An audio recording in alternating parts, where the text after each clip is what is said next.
Thank you very much, Brent, and you also acknowledge Greg Thompson, and I also want to acknowledge my colleague Brian Robertson, who's at the back.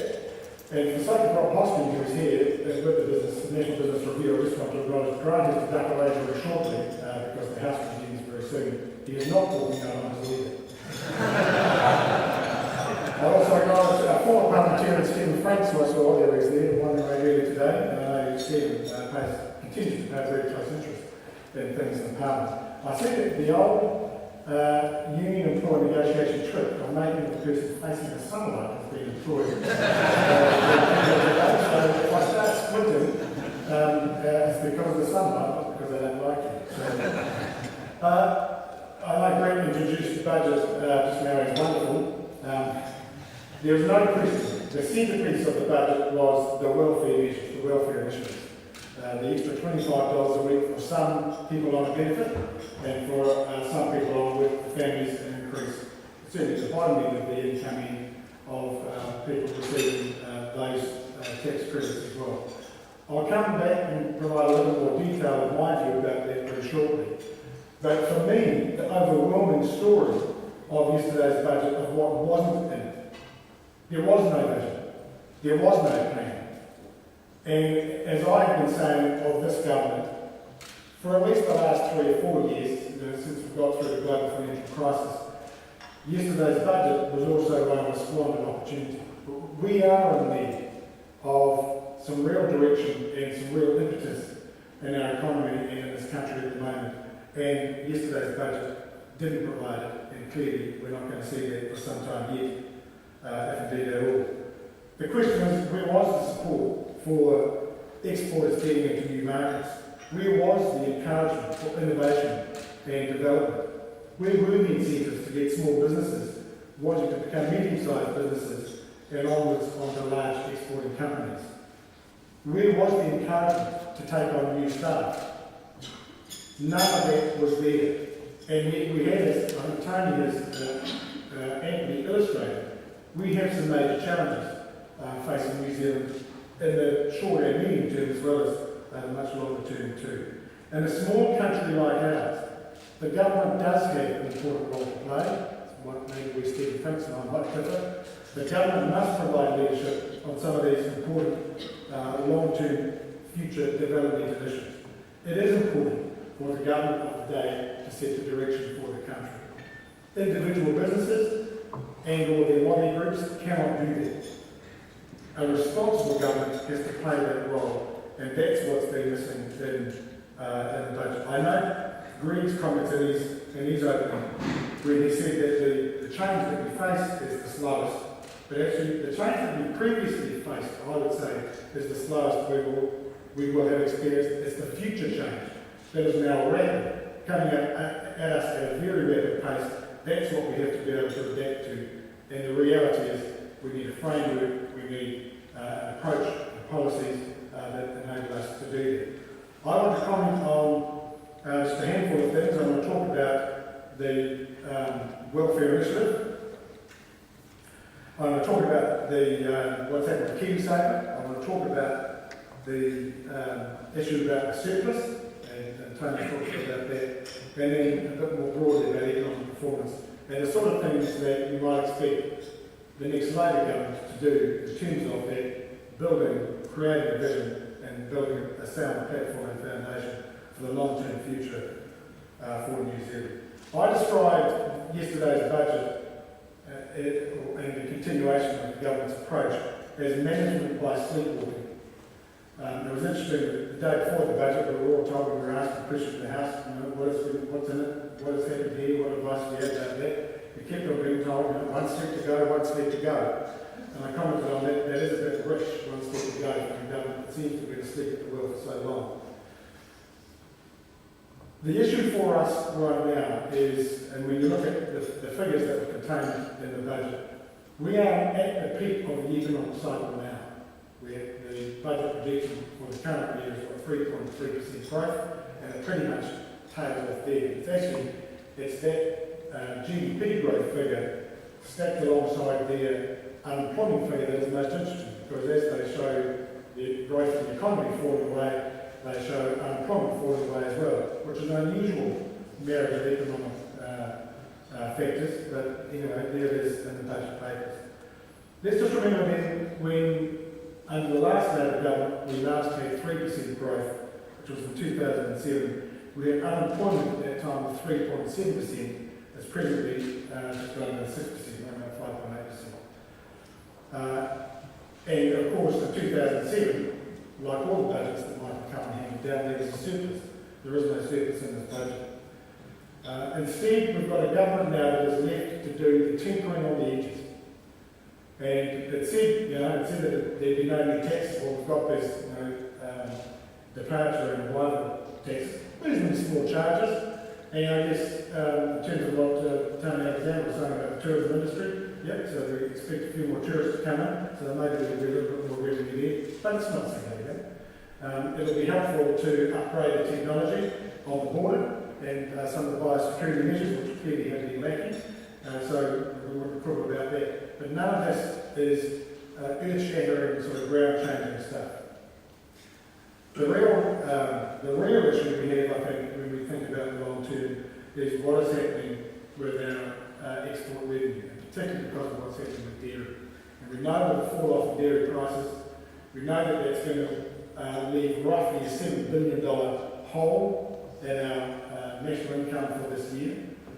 And depending on which projections you take, there's a Goldman Sachs projection last year that said that we should expect low dairy prices now for the next 5 years, because we know that demand in China has gone off the boil, because they've still, as Tony said, a huge amount of inventory there, and they are building their own capacity to produce. We know that in North America, the capacity to produce dairy products is growing, and we know that in Europe, with the quota coming off, there is ample capacity there to add to world dairy product supply.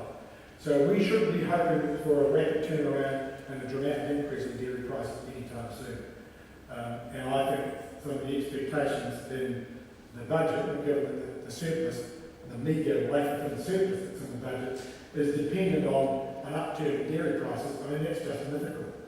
And in fact, I go further than that, and I think putting out a budget yesterday, even with a wafer thin surplus on the basis that dairy prices will increase, that's negligent. It's reckless, because it's just not going to happen. There's nothing to indicate that situation is going to change. And we have the situation, I'll come to it when I talk about housing, of the Auckland housing market still largely out of control. Now, there are some initiatives being taken to assist that, although we don't know the detail. And we have the Reserve Bank already in two pretty dramatic gestures. One was a speech by the Deputy Reserve Bank Governor Grant Spencer, and the other is the measures they've taken to increase capital ratios for Auckland property buyers. They are clearly concerned about the impact on financial stability, and we ought to be concerned about that. Let me talk to some of the specific parts of the budget. So we have the welfare changes, increasing payments to those on the benefit of all categories of benefit to $25 a week. And we again, unusual for a national party, which in 1991 stripped them out. John Keener's speech yesterday said how wonderful it was that this is the most significant increase since 1972. And benefits he didn't talk about what his own party did in 1991. But let's not quibble on those sorts of things. This will be a welcome addition to household budgets for those on a benefit. And likewise, on working for families, there's been a bit of trade-off there. So taking working for families credits off the top end, so households earning $88,000 or more, they're going to get less, and then it's going to be tacked on to those on a much lower income. And again,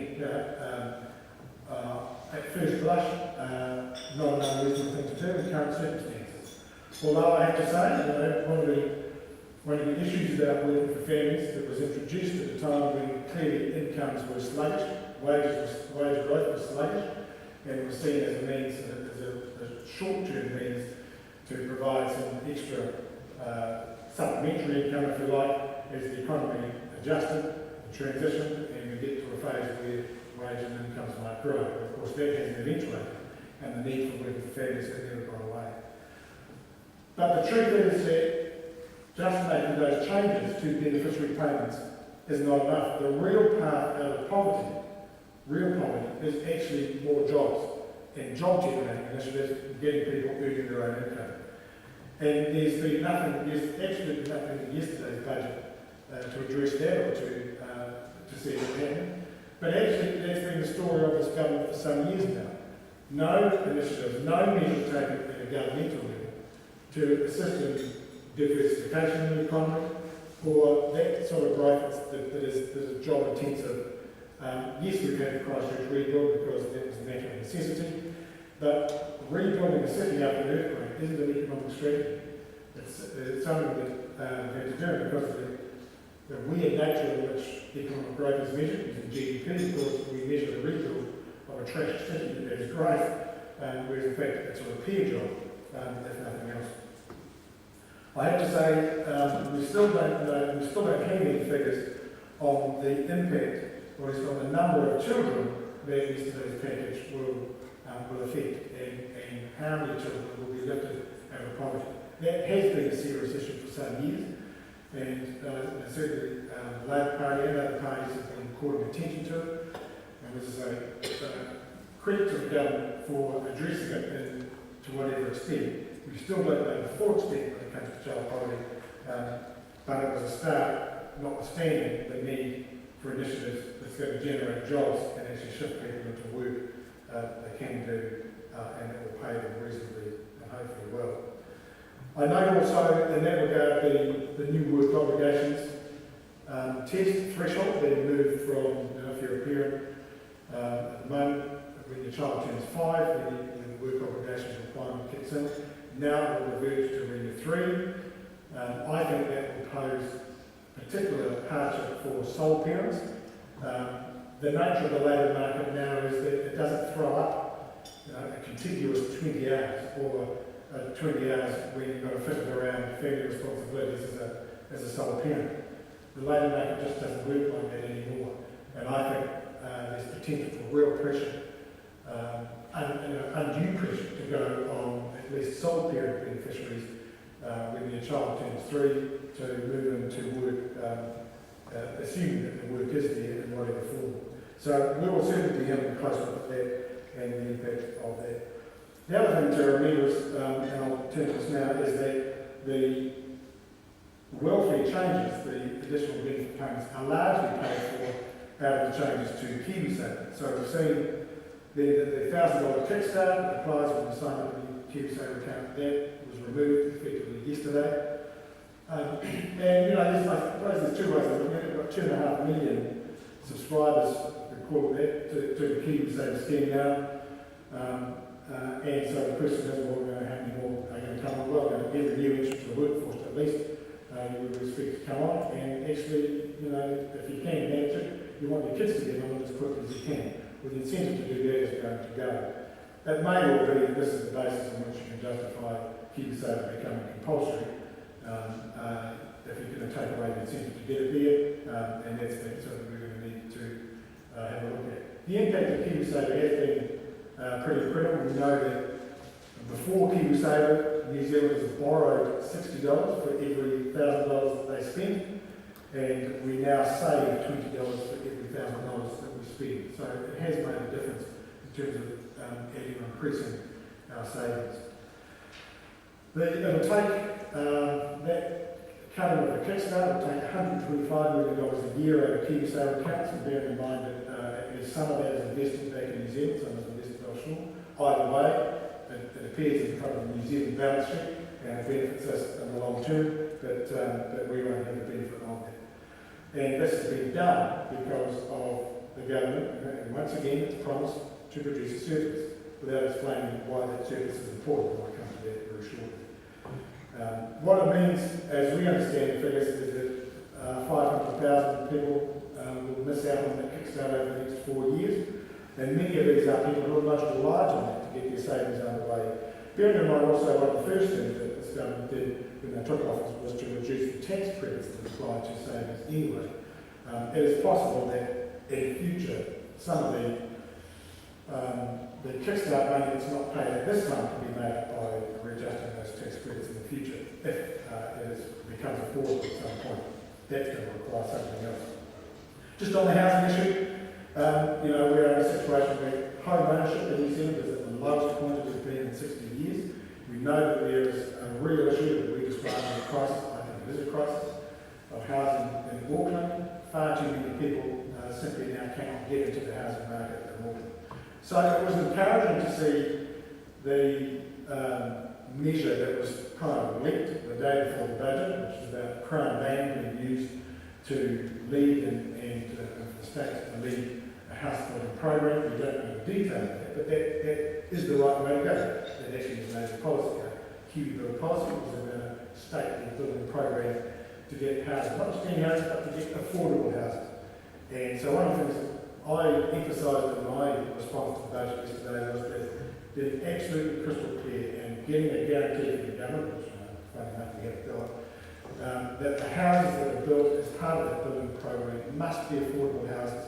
We can't be in a situation, or continue to be in a situation where the average home mortgage in Auckland is $500,000. That just tells you that there's a whole bunch of people that have been priced out of the housing market, and so we need to yank that back. The house building program is the way to do that. I have to say I don't have a great deal of faith in the measures announced on Sunday, the 2-year bright line test and the not so much restrictions, but obstacles put on non-resident foreign buyers, that you have to have a tax number or bank account number, not difficult to achieve. And I don't see that that's going to make a great deal of difference to demand and pressure on prices in order that we're seeing already at the moment. The 2-year bright line test is pretty easy to avoid. We wait till after 2 years.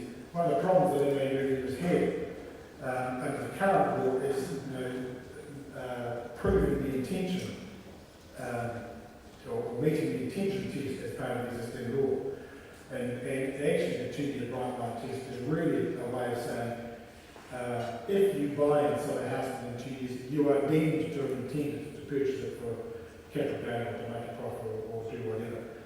It's a deeming notion rather than trying to find an alternative way to reframe that test.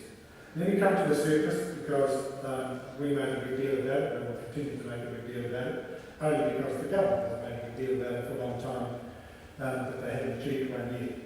And providing for a surplus of $176 million in the budget yesterday is, frankly, fanciful. I might, on a different day, in a different mood, say deceptive, but it's Friday morning, the sun's shining, so I'll be a little more charitable. They're not going to achieve it, and you know that, and I know that. Last year they budgeted for a surplus of about $370 million. The deficit, the outturn for the year is going to be $684 million deficit, but it's a $1 billion turnaround in 1 year. Every indicator in the economy tells them they're not going to make that surplus. And the question is, of course, why would we put it in there? We put it in there because politics demands that we do, and it's not about trying to address the issue. The reason we make a solid dance about the surplus is because of what a surplus enables you to do. And obviously to pay down debt, so we've had another $88 billion of debt racked up by this government. The other thing is obviously doing things like contributing to the New Zealand Super Fund to pre-fund the future cost of superannuation. And I have to tell you, if there's one thing that absolutely frightens the bejesus out of me, it is that looming cost of superannuation. So in 3 years' time, by about 2018, the annual increase in the cost of New Zealand superannuation will be roughly $1 billion. $1 billion extra a year. By 2018, it will be the cost will be over $15 billion a year, and by 2030, the annual cost of superannuation will be $30 billion, which is a significant chunk of the government's total budget. And yet there is nothing in yesterday's budget that addresses that, and there has not been anything in any budget handed down by this government that has addressed that issue. And I think that is becoming the most terrifying aspect of fiscal management for any future government in New Zealand. That is the most terrifying thing. And I say a government's failure to even mention it, to talk about it in any of their discourse about the budget, is totally outrageous. And, we need, as a country, we need to be taking stock of that, and the government needs to be told by those whom it listens to, and I don't think it is anymore, that this is not good enough. Something has to change. Something has to be done about that. And the current fund does a fantastic job, the super fund, the guardians of it do a fantastic job, but there's been no additional capital gone into that fund for some years now, and yet the demand for it is extraordinary, and so we need to take control of that. I think this government has had 4 missed opportunities in its time. And bearing in mind that it has governed, the dairy prices have been the highest, the export returns have been pretty good, we've had economic growth, now 3.3%, been building up to that over some time. Even though unemployment is hovering around that kind of 5.5% to 6%, there nevertheless have been missed opportunities. The primary one, in my view, is steps to encourage and promote the diversification of the economy. I disagree with Tony Alexander on some things. I think there is a future for manufacturing, for the high-tech, high-value manufacturing, fish and pipe healthcare. One of the great privileges of this job is we get to do around quite a bit. I make a point of going into places where there is innovation, where there is thinking, where there is design of new technologies and techniques and that going on. I've seen some amazing things, pieces of technology that we developed here. Now we can develop, we can do prototypes, we can do some first-run manufacturing of some pretty sophisticated gear. If it turns into kind of mass manufacturing, unless we have the kind of the capital support that a fish and pipe healthcare has, we may have to consider the location of future manufacturing. But there is a lot of stuff we can do here that is high value, requires high skills, and creates that ecosystem of a good business and high wages, which is what we want. This government hasn't done anything to diversify the economy. A simple step they could have taken was to continue actually and to improve and embellish the research and development tax credit. I'm a great fan of tax credits as opposed to the grant system that we operate under Callaghan Innovation. Not that Callaghan Innovation is doing anything wrong, but you have to meet a set of criteria, and then the budget for Callaghan Innovation is up for negotiation from period to period. Whereas a tax credit is more open-ended and gives an impetus to any innovator, any entrepreneur to find a means to justify and claim it. The second is about preparation for the future of work. One of the reasons why my leadership of the Labour Party, the first big project we have set up, 2-year project, is our Future of Work Commission. We have to get to grips with what the labour market is going to look like in 10 to 20 years' time. Not just the types of work available, but the way work is going to be done. That's absolutely crucial. If we want to have a government that is thinking about economic strategy, where we want to incentivise investment, how we want to do it, how we're going to, what sort of labour market regulation we need, what sort of social development policies we need to be thinking about that stuff now. None of that's happening. Because as the budget yesterday tells us, there is no vision in government, and there is no plan, and there is no thinking about those big issues ahead of us. They may have done that. That's another missed opportunity. In terms of the housing crisis, as I said, small steps taken, we don't quite know the full detail of it, but actually a government serious about dealing with the housing crisis, especially in Auckland,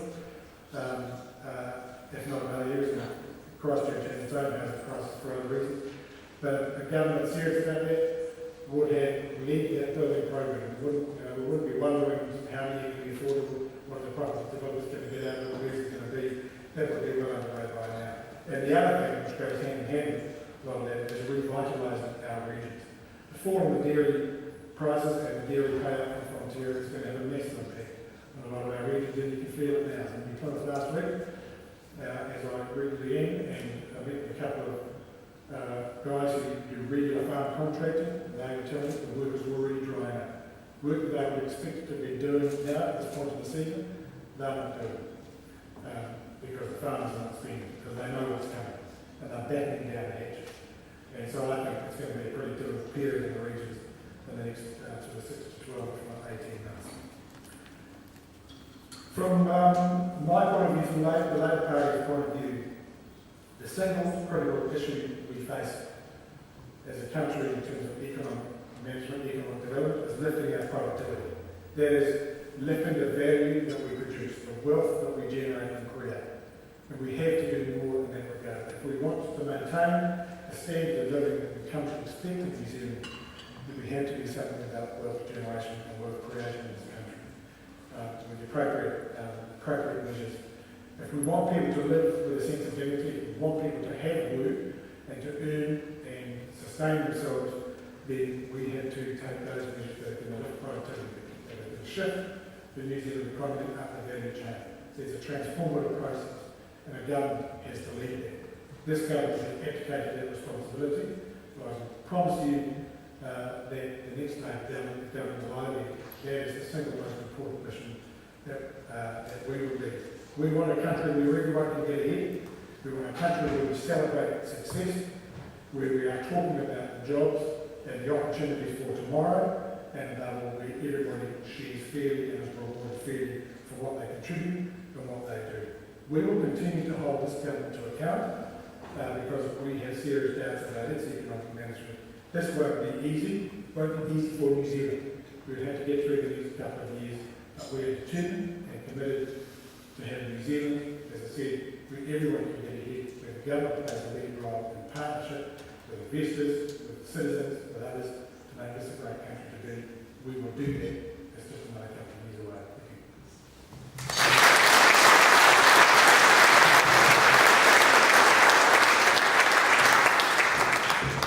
Superb. Thank you, Andrew. Thank you for that. Those insightful thoughts and comments. Part of this morning is the discussion. Part of this morning, you've still got a couple of minutes to spare. At least. Yep. Well, questions, queries, some insightful thoughts, commentary, some views going forward as well as where we stand today. Questions for Andrew? Hi, Andrew. Very great example. I'm just interested in what your thoughts about initiatives to support the export sector. What would your approach be in the area?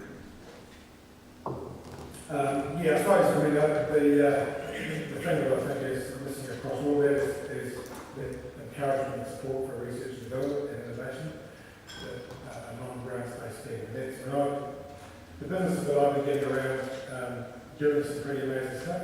They all see the export opportunities in what they're doing, but they can't make more support and yes, as they would say, not putting a hand out, but they need support to get across that line. You know, we're a small country, reasonably shallow sort of capital base, and there's more we can do. Something I've talked about, I think the Superannuation Fund has a bit of it already, but maybe we look at the Superannuation Fund also playing a role, a small fraction of that fund being used to assist startups, new capital ventures, and getting just that sort of stuff going. Then, I know the big criticised, well, you can't directly go to what to do.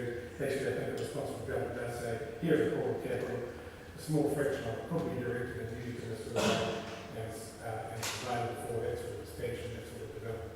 So it's those sorts of measures that I think would make a difference. Thank you.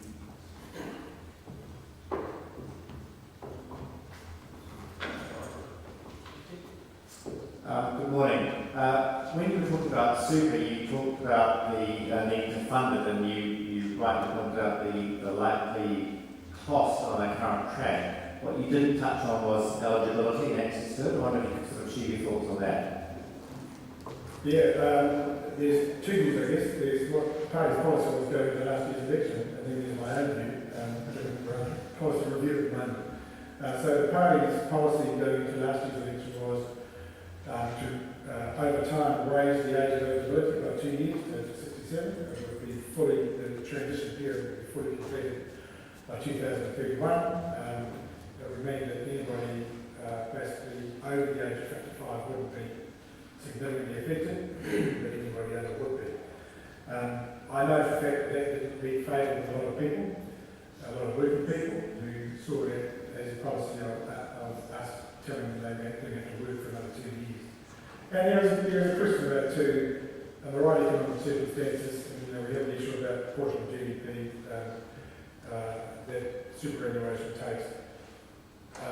And the right economic circumstances and the right economic management, is that as crucial an issue, the proportion of GDP, or do you say, actually there are some people, you simply will not get to 67 because their presently struggle to get to 65 before they can start working.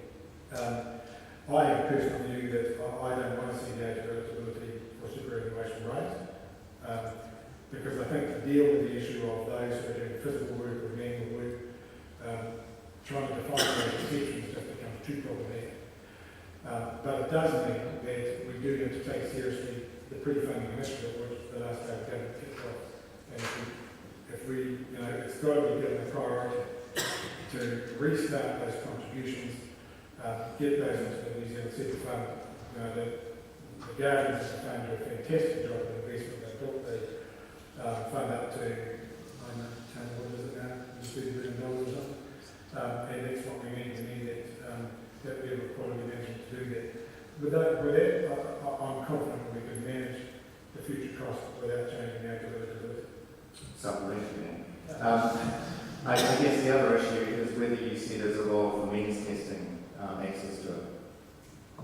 Yeah, I think that's a legitimate question because I think the other unfairness about it is like you get this from young people who say that the 30-year-old sitting alongside the 66-year-old doing similar work or work of equal value, and the 66-year-old is getting this extra payment by sheer dint of the fact that 66 and the 30-year-old is not. They're doing the same work and all the rest of it. I think there is a fairness issue about that, and I have to say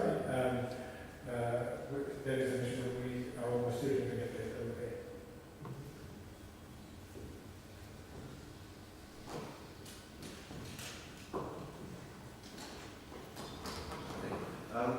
You mentioned productivity before, and the need to increase that. If you look at productivity, do you have any particular target areas? And if so, the workforce skills department? It's across the board. And in terms of workforce skills, I mean, one of the sub-projects of our future work commission is on exactly that. So we need to know that our education system, compulsory and post-compulsory education system, is geared to producing the intellectual, the social, and also the practical skills that we need. And also geared to the fact that it's most likely that people are going to have to interact with the education system in one form or another right throughout their earning life, if you like, or their working life, the period of which they're earning a living. Because the way technology is going to change, techniques change, the way work is going to change, people are going to need that constant education, upskilling, and what have you. Employers in the private will provide some of that, but actually some of the level of education and changing of skills is going to be so significant. There is a public interest in it too, and I think the public education system is going to have to play a role in it. So that will be crucial. So that features as part of our work on the future of work commission, and we talk to people in the sector as well as business and others about that. Thank you. Possibly time for one last question if there's one sitting out there. Peter. Yeah, sure. On a totally different note to the economic view on things, one of the things that we have in this country is the sanctity of human life. We've got this very sad case of this incompetent lady solicitor having to go to court to get the right to die with dignity. What's your view on euthanasia, and what do you think the government should be doing about this?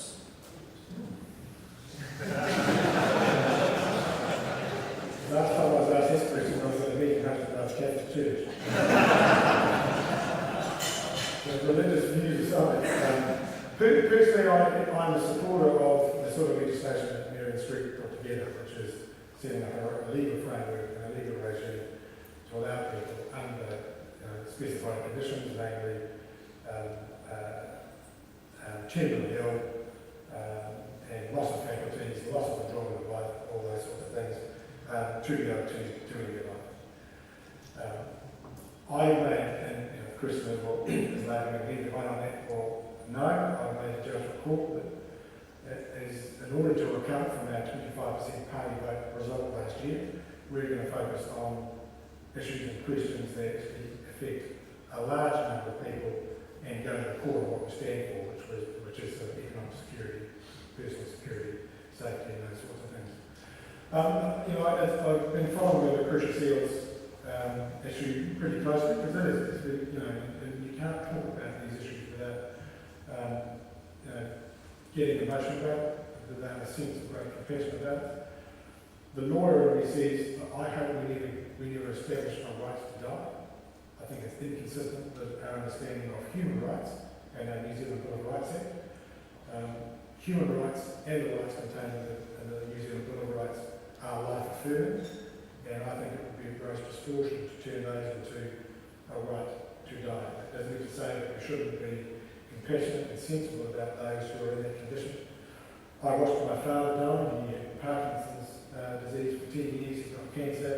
I just saw him progressively wasting away. It was it's a very, very difficult time when you see someone just struggling to be a human being because he actually the last month of his life he really wasn't. Couldn't talk, could barely swallow, and kicked up on a river. What sort of existence is that? Of course, by that time it's pretty hard to communicate his wishes, even if he had wishes to want to kind of move on early on, and that's kind of the issue that we're grappling with. At what point does somebody, the person themselves, get to communicate that decision? At what point does somebody else get to execute that decision? And so it's understanding the principles for it, I think it's a matter that we need to approach extremely cautiously. It's great. Thanks so much for that, Andrew. It is an important issue. As it's an important issue to continue the debate on the budget. The budget is out there. Heard some wonderful views this morning. Thank you so much to Tony and to Andrew. As part of the purpose of Grant Thornton holding and hosting something along these lines and being in support with NPR to get information out to continue the discussion. We're talking with Andrew today, yes, back-to-back meetings sitting out there in various locations around the country, in fact over the weekend, to take those discussions even further. So on behalf of the team here today, I'd like to thank both Tony and Andrew for the time taken out this morning to be able to help that discussion, throw some views out there and get us all working in a fashion together to continue that debate, the rights, the wrongs, the maybes, and to get and stimulate that growth